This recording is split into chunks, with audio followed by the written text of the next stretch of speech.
उनके साथ क्या हुआ, एक हस्बैंड वाइफ थे, नई नई शादी हुई और उनको बाद में रियलाइज होता था कि जिस बात पे लड़ाई कर रहे हैं वो लॉजिक ही नहीं है, कुछ है ही नहीं, पर समझ नहीं आ रहा था ऐसा क्यों हो रहा है। तो जो लड़का था उसे एक दिन उनके घर में वुडू डॉल मिली। लड़का था जो इन सब चीज़ों में बिलीव करता नहीं था और उसने उसको उठाया। जब वो बाहर ले जाने लगा तो वाइफ ने उसको टोका, भाई आप पहले किसी से पूछ लो किसका क्या करना है, कि क्या करना है, ये कुछ सही नहीं है। उसने कहा कुछ नहीं होता। उसने उसको बाहर ले जाकर जला दिया। समझ नहीं आया, टेस्ट कराए तो डॉक्टर्स ने देखा, डॉक्टर्स ने कहा blood reports are all clear. इसी बीच में उनके घर में दूसरी वुडू डॉल मिली। अच्छा, एक के बाद दूसरी और। हाँ, अब दूसरी मिली। अब वो लड़का, पिता के जो कर्म होते हैं वो बेटे पे जाते ही जाते हैं। लोग बाग ये भूल जाते हैं, आप ये कराने जा रहे हो, तीसरी आंख ऊपर वाली की है जो आपको 24 घंटे देख रही है, आप नहीं बच पाओगे। ताकि वो उससे अलग हटे। उसके बाद मैं जनरली, मेरा प्रोसेस है, मैं ऋषिकेश ले जाता हूँ और ऋषिकेश ले जाकर वहाँ पर उसे एक अलग भोग देकर, ऑब्वियसली जिसके साथ वो जुड़ी हुई है वही उसका भोग है, उस भोग के माध्यम से उसे मनाया जाता है और फिर वहाँ पर जो क्रिया उन पर की गई है उस क्रिया को निष्क्रिय करके उस एंटिटी को वहाँ पर गंगा में विलीन कर दिया जाता है। तो स्वागत है दोस्तों हमारे चैनल पे आपका। और आज के जो हमारे गेस्ट हैं वो है गुंजन जी। गुंजन जी, स्वागत है आपका हमारे इस चैनल पे। बहुत बहुत धन्यवाद। तो आज हमारे लिए आपके पास कौन सी ऐसी स्टोरी है जिसने आपको बहुत हैरान करा हो, कि भाई आपको भी लगा हो कि भाई ये चीज़ आखिर हो कैसे सकती है?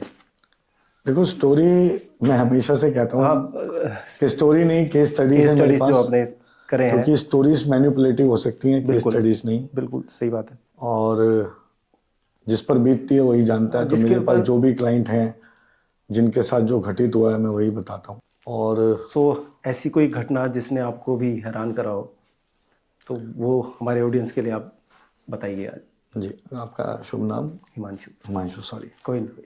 हिमांशु जी, ऐसे तो बहुत सारे केसेस, हर केस ही हैरान करता है क्योंकि आज के दौर में जहाँ प्रैक्टिकल लाइफ और कर्म सर्वोपरि होता है वहाँ पर लोग ब्लैक मैजिक या पैरानॉर्मल क्रियाओं के माध्यम से जब कोई चीज़ करते हैं तो हैरानगी होती है। खैर, एक केस स्टडी है मेरी जो कि जिसने मुझे काफ़ी हैरान किया और मेरे को अक्सर लगता है कि वो एक बहुत दुविधा वाली सिचुएशन थी। एक क्लाइंट है हमारे, एक मतलब क्लाइंट क्या, एक फॉलोअर थे। उनका साथ जो घटा वो मतलब बहुत अजीबोगरीब था। उनके साथ क्या हुआ, एक हस्बैंड वाइफ थे, नई नई शादी हुई और नई नई शादी के बाद लव मैरिज थी। तो जनरली लव मैरिज के लिए पेरेंट्स एग्री नहीं होते हैं या मुश्किल से होते हैं। आज के समय में भी थोड़ा लोग बाग कतराते हैं। हाँ, और होने के बाद भी संतुष्ट नहीं होती है। तो ऐसे था वो।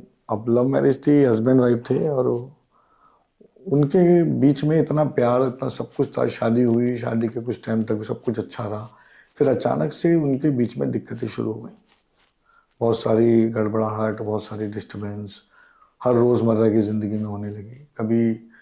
और उनको बाद में रियलाइज़ होता था कि जिस बात पे लड़ाई कर रहे हैं वो लॉजिक ही नहीं है, कुछ है ही नहीं, पर समझ नहीं आ रहा था ऐसा क्यों हो रहा है। तो जो लड़का था उसे एक दिन उनके घर में वुडू डॉल मिली।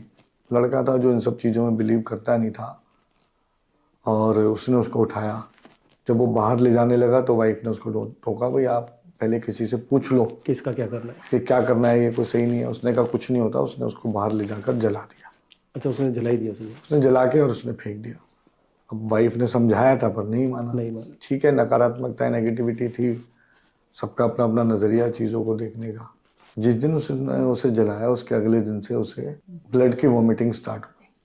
अच्छा, नेक्स्ट डे से और ये कॉन्टीन्यूस थी। थोड़ी देर में उसे मुंह से खून आता था, कभी थोड़ा कभी ज़्यादा।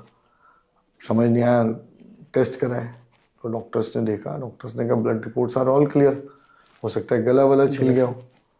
बट जब गले का टेस्ट हुआ तो गला भी ठीक था। अब डॉक्टर्स को समझ आना बंद हो गया कि खून की उल्टियाँ क्यों हो रही हैं। इसी बीच में उनके घर में दूसरी वुडू डॉल मिली।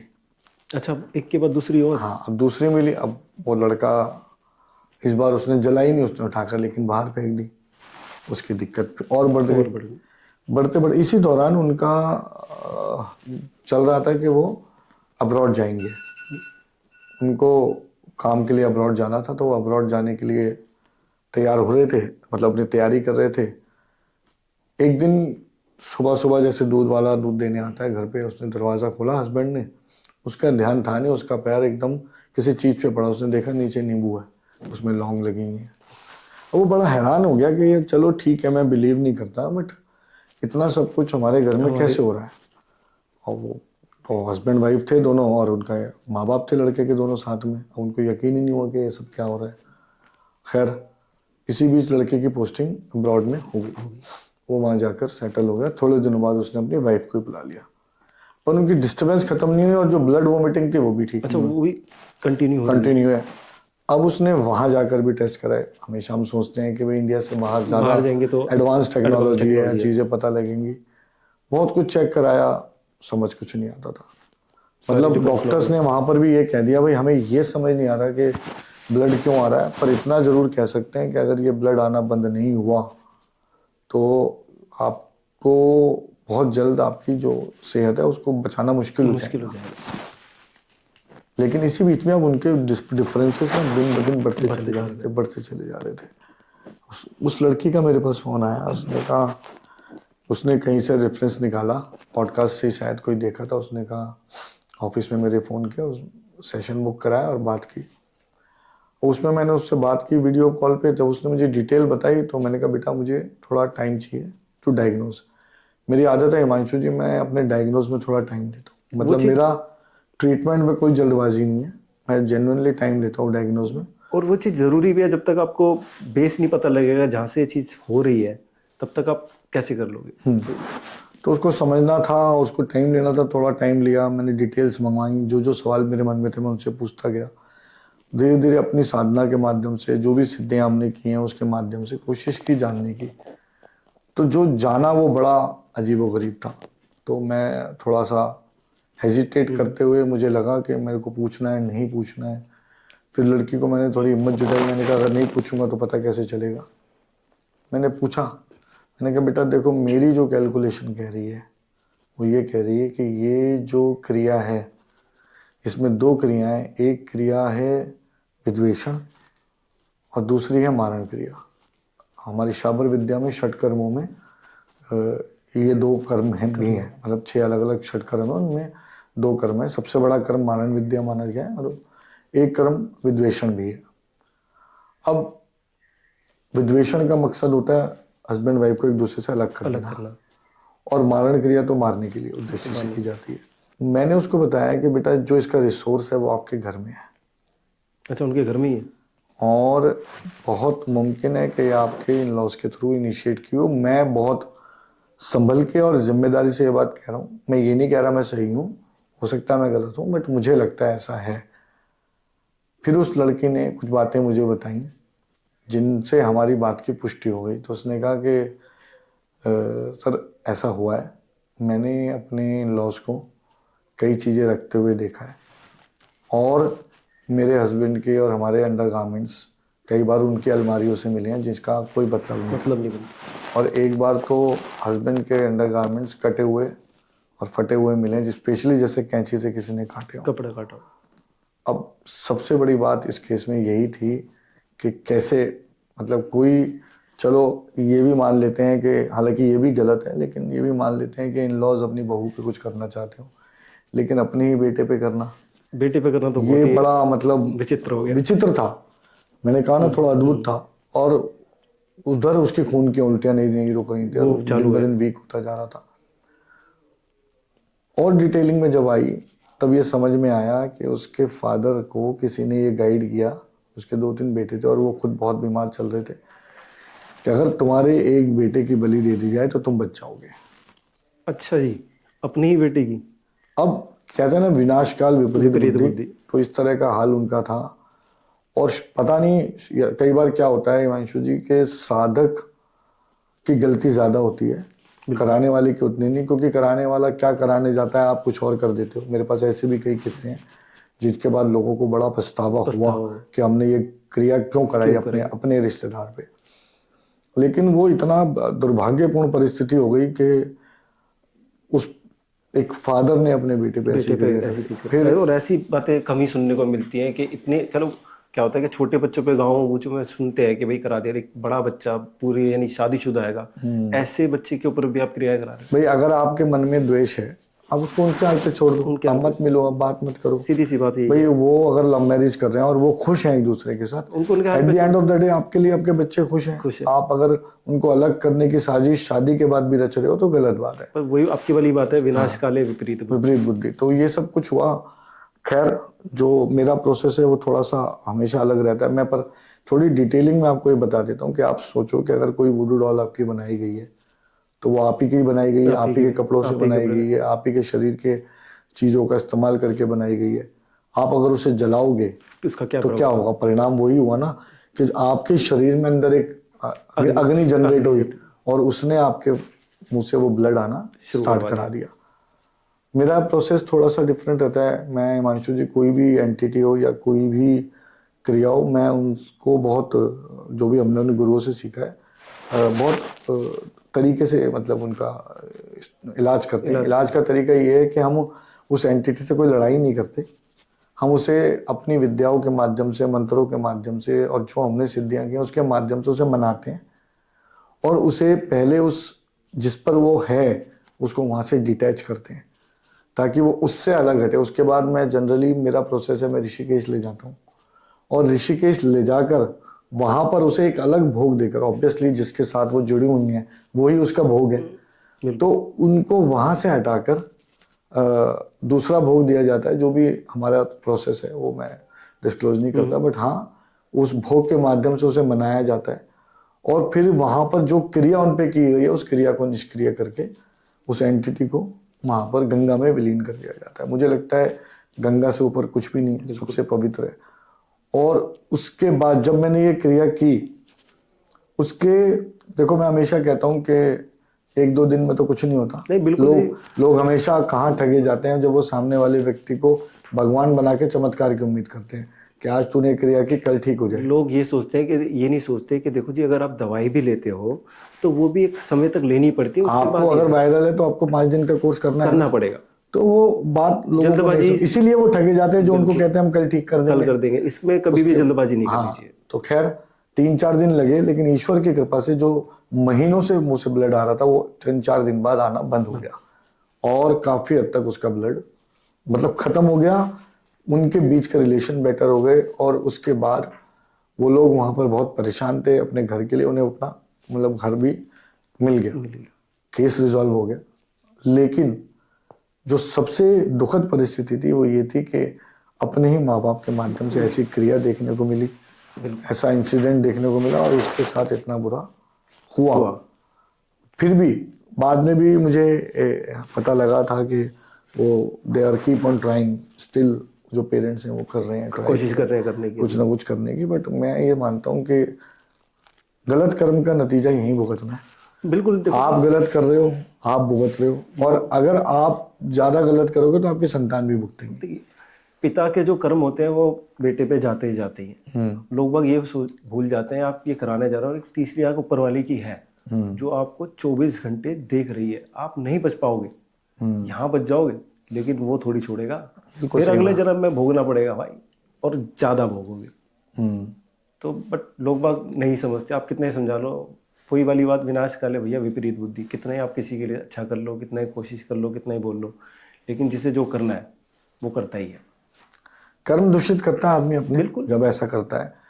और ऐसे कई केसेस हैं, अनगिनत केसेस हैं जिनमें लोगों ने इस तरह की क्रियाएं करी, इस तरह की चीजें की और जिसका परिणाम बाद में भुगता भी। कई साधकों को हमने देखा है कि उनका अंतिम समय बड़ा बुरा बीता है और उन्होंने बुरी परिस्थिति में अपने प्राण त्यागे। तो मैं हमेशा से कहता हूं कि कर्म करने से पहले 100 बार सोचो और कुछ भी करो अपने दिनचर्या चलाने के लिए। देखो जीवन है, दिनचर्या के लिए आदमी को आजीविका के लिए बहुत कुछ करना पड़ता है, लेकिन उस ना करे, ऐसा करे जिसको करने के बाद रात को से नींद आए, अच्छी नींद आए, अपनी नजरों में ना गिरे। मुझे लगता है वही सबसे सही है। क्रियाएं बहुत होती हैं, कर्म बहुत होते हैं, पर हर इंसिडेंट सीखने के लिए होता है। और मैं तो ये मानता हूँ कि जो मैंने आपको बताया ये बहुत दुखद परिस्थिति कि सगे बाप ने अपने पुत्र पे किया, जिस पर आज की डे में लोग जल्दी से शायद यकीन नहीं करेंगे, पर मैंने कहा ना कि जिस पर बीतती है उसे ही पता होता है कि भैया ये वाकई में मेरे साथ हुआ है, और वही इसका बता सकता है अच्छे से कि भाई। बाकी आजकल लोग नहीं करते हैं बिलीव कि भाई ऐसा भी, हंसते हैं लोग बाग, पर सच्चाई है, जिस पे बीती होती है वो बेचारा ना तो बोल सकता ना कुछ कह सकता, बस सोचता है कि भाई ये मेरे साथ आखिर हुआ क्यों। हुआ क्यों। नहीं, बिल्कुल ठीक बात है, ये बात है। स्टोरी में इसलिए नहीं कहता हिमांशु जी, क्योंकि सोशल मीडिया पे जो इस समय मनोरंजन के दृष्टिकोण से चीजें चलाई जा रही हैं, उसका बड़ा दुष्परिणाम आ रहे हैं। अच्छा, बच्चे, छोटे बच्चे, बड़े इसको इस तरीके से देख रहे हैं, फिर उसको गलत तरीके से मैं इस्तेमाल इस कर रहे बात को आपको बिल्कुल टोटली एग्री करता हूँ। मैंने जैसे आपको पहले ही बताया था, मेरा खुद का मन, हमारे पिताजी पहले गद्दी पे थे, अब मैं गद्दी पे हूँ। मेरे को 2.5 साल ही हुए हैं अभी। पिताजी तो हमारे 50 साल से ऊपर थे। वो कोई चार्ज नहीं, कुछ नहीं, वो यानी ये लगा लो देखते ही खड़ा कर देते अगर कोई अधमरा भी आता था। तो हार्डली 20 साल का लड़का होगा वो। कहीं पे इंस्टाग्राम पे आजकल लोग बाग रील बना देते हैं पैसों के लिए। मैं खुल के बोलता हूँ इस बात को, पैसों के लिए बनाते हैं, क्योंकि उनको ठीक है तुम्हें फायदा हो रहा है, बट ऐसी चीजें बताओ कि किसी का नुकसान भी ना हो, ये जरूरी है। उसने कहीं पे देखा होगा चांदी के ये डाल लो, कहीं पे इत्र लगा लो, कहीं पे ये वाली क्रिया कर लो, बट उसका परिमाण ऐसा हुआ कि वो लड़का 21 दिन एडमिट रहा है। 21 दिन, 22 साल का गरीब लड़का। ज्यादातर लोग गरीबी करते हैं कि पैसे की चाह है ना हर किसी को आएगी, वो बेचारा 21 दिन तक एडमिट रहा। फिर हार के वो मंदिर मेरे पास लेके आए। फिर मैंने कर लिया भाई सब कुछ। क्या नाम है, मैं 2 मिनट बैठाया, देख कहाँ है तेरे, सारे गायब। हमारे महाराज कितनी कृपा, सारे मैंने कहीं है। मैंने आज के बाद लेकिन कुछ नहीं, अपनी नॉर्मल जिंदगी जियो, ऊपर वाले का ध्यान लो, सब बस, उससे बड़ा कौन है। सही बात है, परमात्मा से ऊपर कुछ नहीं है। कुछ नहीं है, उसका ध्यान करो। और तुम ज्यादा चालाकी करोगे, ये मंत्र पाल दो, अरे नहीं भाई, तू सिंपल रहेगा, अच्छा रहेगा। बिल्कुल ठीक बात है। और उसके बाद वो बिल्कुल ठीक है। बाकी आप जो बता रहे हो केस स्टडी, ये आजकल जो हो रहा है वाकई में वो हो रहा है। देखो, जैसे मैं अभी आपको बता रहा था कि कई बार साधक की भी गलती होती है, क्योंकि करने वाला पछताता है। जैसे मैंने अभी पिछले उसमें आपको बताया, तो एक इंसिडेंट था कि एक साधक कोरोना के टाइम पे ना अचानक से पॉडकास्ट में, मतलब पॉडकास्ट कह रहा हूँ, सॉरी, ब्लैक मैजिक की क्रियाओं में एकदम बाढ़ सी आ गई। लोगों को लगा जो उनको कोरोना में नुकसान हुआ है वो शॉर्टकट है, भरपाई कर, उसकी भरपाई किसी भी तरीके से की जाए। तो एक इंसिडेंट आया कि एक व्यक्ति आया, किसी साधक के पास। उसने कहा भाई मेरा भाई कुछ ऐसा कर दो कि मेरा भाई प्रॉपर्टी के कागजों पे साइन कर दे। अब ये भी गलत है कि अगर आप किसी को गलत तरीके से साइन करवाने की कोशिश कर रहे हो, मैं इसको भी गलत मानता हूँ, लेकिन यहाँ तक उसकी इंटेंशन ये नहीं थी कि भाई को कोई नुकसान पहुंचाना। तो उसको लग रहा है कि शायद कुछ बताएंगे, पूजा पाठ है, उससे हो जाएगा। उन्होंने उनके साथ कर दी क्रिया स्तंभन की। अब स्तंभन का नतीजा ये आया, क्योंकि स्तंभन लोग अक्सर बात करते हैं षट कर्मों में वशीकरण की, पर मेरे पास सबसे ज्यादा जो केसेस आए हैं 25 साल में वो स्तंभन के। तो जैसे ही उन पर बुद्धि स्तंभन किया गया और आसन स्तंभन दोनों साथ में किया गया, उसके बाद उनको पड़ गया पैरालिसिस अटैक। हाँ, बुद्धि पे आपने, हाँ, तो पैरालिसिस अटैक पड़ गया। जमीन तो उनको मिल गई, साइन भी हो गए, लेकिन जिंदगी भर उस आदमी को इस बात की आत्मग्लानि रही मेरी वजह से मेरे भाई को बिस्तर पकड़ लिया, और उसको वो जमीन मिल भी गई तो भी वो जिंदगी भर उस जमीन के बारे में, मतलब शायद उसका सुख नहीं भोग ले पाएगा, और एक आत्मग्लानि में बचा हुआ जीवन जीता हुआ, मतलब परलोक को प्राप्त हुआ। पर मैं एक बात बता रहा हूँ कि यहाँ गलती साधक की भी थी। बिल्कुल, अगर वो व्यक्ति आपके पास आए, पहले तो मैं हमेशा कहता हूँ कि गलत काम के लिए स्पष्ट मना कर दो, बिल्कुल मत करो। गलत काम करोगे आपको भुगतना पड़ेगा, कहीं ना कहीं। नहीं आता कोई बुराई नहीं है, साफ बोलो भाई मैं नहीं कर सकता, मुझे नहीं आता, इसमें कोई वो नहीं है, कोई नहीं। लेकिन अगर आप गलत कर रहे हो, मतलब उन्होंने नहीं कहा था कि आप भाई को पैरालिसिस करो, उन्होंने नहीं कहा भाई के ऊपर आप स्तंभन क्रिया कर दो या ये कर दो। और स्तंभन तो एक ऐसी क्रिया है कि अगर आपने गलत तरीके से करी है नेगेटिव से, तो उसका बहुत बुरा असर आता है। और वही हुआ। स्तंभन क्रिया वशीकरण से ज्यादा खतरनाक है, क्योंकि हालांकि मैं हमेशा कहता हूँ षटकर्म हो या कोई सी भी क्रिया हो, इनका जन्म इंसान के भलाई के लिए हुआ था, पॉजिटिव उसके लिए हुआ था। आसन स्तंभन से स्तंभन शुरू हुआ। पहले के साधकों को पानी के ऊपर बैठकर कई क्रियाएं करनी होती थी, साधनाएं करनी होती थी, तो उसके लिए आसन स्तंभन एक क्रिया थी।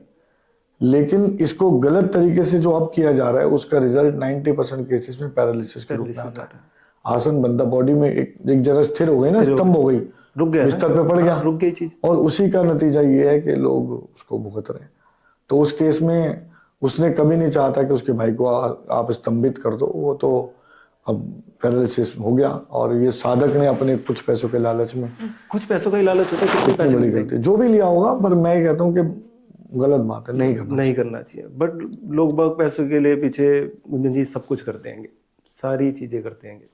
सबकी अपनी अपनी सोच है। अब हमारी तो सोच यही है कि भैया पैसों के लालच में कभी किसी का बुरा मत करो, क्योंकि आप सोच भी नहीं सकते कि आप कितने आगे। ये सोच लो कि इस साल इस जन्म में आपके अच्छे हैंगे भैया, ग्रह अच्छे बैठे हैं, लेकिन अगले जन्म में वो जरूर भुगवाएगा आपसे। मैं तो एक चीज जानता हूँ, अगला जन्म तो चलो जो होगा सो होगा, इस जन्म में भी भुगतना है। बिल्कुल। आप नहीं भुगतोगे, आपकी संतान भुगतेगी। गलत कर्म मत करो, देखो ईश्वर से डरो। बिल्कुल अच्छे कर्म आप करोगे तो आपके बच्चों को तो लाभ होगा ना। देखो ऐसा हो सकता है, एक बात और मैं कहता हूँ, हर इंसान कई गलतियां जानबूझ के नहीं करता। कई बार आप सपोज आपसे कोई अनजाने में एक आध गलती हो गई, अपराध हो गया, कोई बात नहीं है, ये जीवन है, होता है, सबसे होती है। लेकिन उससे सीखो। अगर वही गलती आप दोबारा कर रहे हो और बार बार कर रहे हो, तो फिर तैयार हो जाओ, उसको आपको भुगतना है। भगवान एक मौका पश्चाताप का नहीं देता, दो भी देता है, तीन भी देता है, चौथा नहीं देगा। पश्चाताप का मौका आपके कर्मों के स्वरूप, अगर आप अच्छे कर्म कर रहे हो तो वो आपको किसी गलती का पश्चाताप का मौका देगा। बंदा जा रहा है करवाने के लिए, एक बार जा रहा है तो वो दोबारा भी फिर जाएगा, क्योंकि वो खुल जाता है कि भैया आप एक करा लिया तो थोड़ा और करा लेते हैं। तो लोग बाग बिल्कुल इन चीज़ों को लेके सोच रहे हैं बड़ी इजीली हो रही है, तो सही है, हमारा भला होना चाहिए, हमारा भला। लेकिन आप दूसरे का भला करके अपना भला कैसे कर लोगे यार? नहीं हो सकता। वो मैं इस बात को बिल्कुल एग्री करता हूँ कि इंसान को अच्छे कर्म करने चाहिए। और सबसे बड़ी बात, मैं हमेशा एक बात बोलता हूँ, religion is a support to life. Solution कर्मों के अंदर है। धर्म को समाधान के रूप में जो परोसा जा रहा है वो गलत है। वो गलत है। धर्म हमेशा जिंदगी की सपोर्ट है, सपोर्ट है। समाधान कर्मों के अंदर है, कर्मों के अंदर, और कर्मों से ही जीवन है। बट कुछ छोटी छोटी चीजें भी लोग बाग अच्छे से समझ नहीं पाते हैं। बिल्कुल सही बात है। छोटी चीजें ही लोग समझ नहीं आती, और उसी में वो गलतियां पे गलतियां, गलतियों पे गलतियां, गलतियों पे गलतियां करते ही जा रहे हैं, बिल्कुल ठीक और बात। फंसे हुए चक्र के अंदर। जीवन चक्र ऐसे ही है। हाँ, इसमें जीवन ऐसे चक्र ये तो ऐसे घूमता भी है। जो कर रहे हो वो घूम के तुम पे ही आना है, किसी और पे थोड़ी जाएगा। बिल्कुल सही बात है, बिल्कुल सही भाई बात क्रिया तुमने करते घूम के तुम पे ही आएगी, किसी और पे थोड़ी आएगी। है। तो आपने बिल्कुल बात सही कही कि भैया अपने कर्म अच्छे रखो, कर्म अच्छे रखोगे तो सब अच्छा रहेगा। सब अच्छा है। बिल्कुल। ये जो किस्सा है, ये लगा लो, ये गवर्नमेंट ऑफिसर लड़का था, कस्टडी ऑफिसर लगा हुआ था, और हार्डली 35 साल का ये लड़का होगा, और ये रहता था रोहिणी से आगे। बेसिकली ये थे बिहार के। तो इसको हमारे एक मंदिर में आते हैं, उन्होंने बोला था कि जी बैठे हैं आप वो गद्दी पे, आप जाओ। और उस टाइम पे मैं नया नया बैठा था, और हमारे पिताजी एक बात कहते थे, बेटा धीरे धीरे सीखना है। जब उन्होंने शरीर त्यागा था तो उन्होंने बोला था कि 2 दिन बाद में चला जाऊँगा, और उसी से पहले मेरे को उन्होंने कुछ चीज़ें दी भी थी और कराया भी। सब नहीं सिखाऊंगा, खुद सीखना है, बेसिक से सीखेगा ज़्यादा अच्छा रहेगा। सही बात है। मैं ठीक है। तो वो पूछ पाछ के बेचारा मेरे पास आया, डरता डरता आया और बैठा। पहले तो कि क्या लेते हो? मैंने भाई 1 रुपया नहीं देता। पहला सवाल तेरी जवाब का ये दे रहा हूँ, 1 रुपया नहीं, तेरी जो इच्छा हो। मेरे महाराज रखा हुआ 1 रुपये में चढ़ाएगा, वो भी 1 रुपया चढ़ाओ, कोई बात नहीं, हम नहीं मांग रहे तुमसे 1121, सब कुछ नहीं। और ये भी नहीं नारियल लेके आप फलाना लेके आप कुछ नहीं लाना। बैठा आके, फिर धोख दी मेरे आगे। तो फिर मैंने पूछा क्या हो गया? मेरा जी मेरा है, लव मैरिज करी मैंने, घर वालों से लड़ लुड़ा के कि मेरे को शादी करनी है जी, तो मेरे घर वालों ने करा भी दी। फिर मेरी वाइफ को मैंने बोला मेरी अभी यहाँ जॉब लगी है, तू वहाँ रह ले, और मैं तेरे को बाद में यहाँ बुला लूँगा, क्योंकि बिहार से दिल्ली का एकदम सडनली, क्योंकि वो गाँव का एरिया, थोड़ी सोच होती है कि भाई बहू क्या करेगी जाके वहाँ पे। कह रहा फिर 6 महीने बाद मैं उसे लेके भी आ गया, यहाँ पर रह रही है मेरे साथ में, और 1 महीने बाद ही वो मेरे को छोड़ के चली गई। अच्छा। इसमें भी स्टेट ऑफिसर लड़का, जवान लड़का, 35 साल का, आप समझ लो, पैसे वैसे की वही नहीं। मैंने क्यों बताया नहीं? कह रही है कि मेरे को अच्छा नहीं लग रहा, मैं जा रही हूँ। और तो मैंने, तो क्या चाहता है लड़की वापस आ जाए? कह रहा वो तो हो जाएगा, तो केस करा हुआ है, डिवोर्स का फाइल भी डाल दिया जाएगा, लेकिन मैं सो नहीं पाता है, मेरे को चैन नहीं पड़ता है। मैंने से फिर पूछा, मैंने भाई तेरे को रात को कोई तेरे पास आती है? तो एकदम पहले तो मैं आके कुछ करती है ना, फिर वो बोला मैंने उसे बताया नहीं किसने कराया। मैंने आज के बाद से नहीं दिखेगी ये हमारी गारंटी, आज के बाद से तेरे को दिखी नहीं। और कृपा मेरे गुरु महाराज की ऐसी है कि बोल दिया वो पत्थर की लकीर कटता नहीं फिर वो। अगर बोल दिया तो वो नहीं होगा ही होगा। आज के बाद ये तेरे को कभी नहीं दिखेगी, ठीक है। और बाकी केस की तू टेंशन ना ले, वो केस तेरा हट जाएगा और उस लड़की से दूर ही हो जा। और कराया किसने? उसके फादर ने, ससुर ने। अच्छा। कि भाई ये लड़की को लगा था कि मैं आज़ादी से रहूंगी, चीज़ें कर पाऊंगी, मस्त घूमूंगी, पैसा आएगा, इसमें नोट आएगा। लेकिन उसने सारा नोट वोट क्या करा, अपने माँ बाप के नाम कर रखा था। अच्छा। प्रॉपर्टी भी जो ले रही थी अपने माँ बाप की। आज के समय में आप देख रहे हो कितने किस्से आ रहे हैं कि भाई उसने फलाने ने उसका मर्डर कर दिया हो, कितने आए दिन आ रहे हैं केसेस। हमने कभी, यानी मैंने पहले इतने केसेस नहीं देखे कि जिसमें यानी लव मैरिज के बाद भी लड़कियां किसी और से कंसेप्शन कर दी हैं और उसको मर्डर कर रही हैं। तो मैंने उसे यही सजेस्ट करा, भाई देख छोड़ दे, आस मत रख, मेरे हिसाब से तो डिवोर्स हो जाएगा, बहुत अच्छा रहेगा। कह रहा महाराज वो ना, लेकिन जब 6-6 साल के रिलेशन टूटते हैं तो लोगों को लगता है कि भाई ये क्यों हो रहा है मेरे साथ में। पर मैंने भाई देख तू छोड़ दे, ज़्यादा अच्छा रहेगा, फायदा नहीं है। तू फिर उसके घर जाएगा सारा, फिर तेरा कुछ ना कुछ वो ले लेगा और फिर तेरे पे क्रिया छोड़ देगा। क्या सही बात है, सही बात है, बिल्कुल ठीक बात है। मैंने 2.5 साल में गुंजन जी जितने भी केसेस देखे हैं 99% कोई खास नहीं होती। देखो जी, सड़क पे चलते हुए आदमी को आपसे क्या परेशानी? क्या परेशानी? कोई परेशानी, वो तो मस्त जी रहा है भाई, तू खुश है, ठीक है। और दोस्त भी कोई नहीं, बहुत रेयर होता है कोई खास दोस्त करा दे। 99% आपके घर वाले जो आपके क्लोज बने वो ही निकलते हैं। बिल्कुल सही बात है। तो करा ठीक है, अच्छा ठीक है। उसके बाद उसके पास नहीं जाएगा तो फिर हमारी कंट्री तो कोई कुछ नहीं कर पाएगा। ठीक है, आज के बाद तो वो देख लो, वो दिन है, आज का दिन है, बड़ा बिल्कुल मस्त लाइफ जी रहा है। लेकिन दूसरी बात मैंने वही नहीं, तुम्हारे पास मंदिर भी बताइए भाई, ठीक है तो क्या करेगा मेरे पास? सही बात है। क्योंकि मैं देखो तो खैर ज़्यादा पॉडकास्ट में ही रहता हूँ, अब थोड़ा समय इतना मैं मंदिर में बस 2 ही दिन अपने देता हूँ, बाकी ज़्यादातर अपने काम में इन्वॉल्व रहता हूँ। लेकिन पैसा ऐसा नहीं, मैंने बहुत ख़राब स्थितियाँ देखी है लोगों की। एक केस ऐसे ही था, शॉर्ट भी बताऊँ, बहुत लंबा है। ये लगा लो वो गंगा जी से ही परेशान हो गए, हमारी माता से ही। पानी लेके आते ना, पानी सारा पानी ज़्यादा डीप के चक्कर में 2 हड्डियाँ लेके आ गए। ओह, कोई सोच सकता है? गंगा माता जिसके छिड़काव से सारी चीज़ दूर भाग जाती है, उसके साथ में चीज़ घर में आ गई। दिन में बंदा सो रहा है, पकड़ के ले आती थी रोड पे, दिन में। बताओ।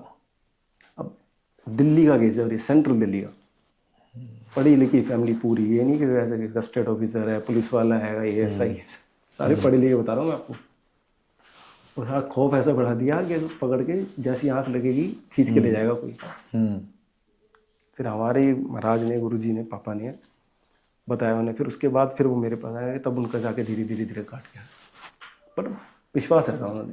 देखो जी, रिजल्ट विश्वास का ही है। मेरा मानना ये है, जिसको विश्वास ही नहीं है उसके पास कोई रिजल्ट ही कोई रिजल्ट नहीं। विश्वास रखा उन्होंने, बोले बेटा हम बैठे, तुम्हें कुछ नहीं होने दूंगा। सही बात है। तुम्हें कुछ नहीं, फिर क्या फायदा है ऐसी, किस लिए? तुम्हारे लिए तो है। सही बात है। जो विद्याएं जितनी भी आप, जैसे आपके पास भी आपको नॉलेज है, जो जितनी विद्या आती है किस लिए आती है? हमारे भले के लिए थोड़ी है, जो तुम्हारे भले के लिए है। सही बात है। सही मैं बात। थोड़ी क्या, मैं मेरा अगर 1% भी किसी का गलत करा तो मेरा गुरु महाराज तो देख रहा है ना मुझे, मेरे सारे इसलिए दी थी तेरे को। सही बात है। सही बात है। बिल्कुल मत करो।